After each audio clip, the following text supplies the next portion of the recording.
Marcinelle a fait la part belle au jogging, sans oublier le handisport. Lors de ses 17 et 18 mai, la province du Hainaut organisait un week-end dédié aux personnes extraordinaires. C'est une sensibilisation au handicap et aussi de l'inclusion.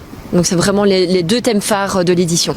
Et donc qu'est-ce que vous proposez ici à Marcinelle durant tout ce week-end globalement? Alors du sport, du handisport, des animations qui sont axées sur la thématique du handicap, mais aussi sur des thématiques complètement différentes. Et Sanessi, on a la thématique de la ferme, donc il y a des animaux sur la ferme, et là voilà, c'est génial. Personne n'était laissé de côté durant la matinée de samedi.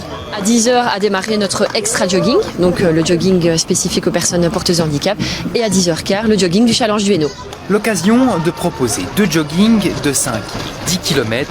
Le top départ est donné après 17 minutes seulement. Les plus rapides arrivent. Le parcours a ravi les presque 400 coureurs malgré les difficultés. Elle n'était pas facile du tout, mais on était en équipe, donc quand on est entouré de gens qui sont là pour nous soutenir, ça se passe toujours très bien.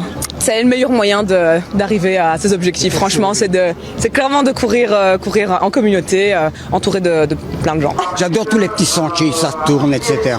J'adore ce type de terrain, si vous voulez.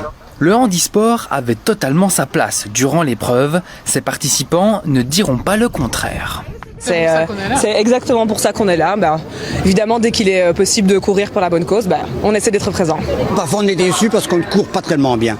Mais quand on voit d'autres personnes, il leur manque une jambe ou je ne sais pas quoi, vous voyez, on a une chance extraordinaire. Voyez. Oui, c'est sûr, voilà, on est en bonne santé, on a de la chance de pouvoir courir, avoir un bon cœur, et donc voilà, il y a des personnes, chacun court à son rythme.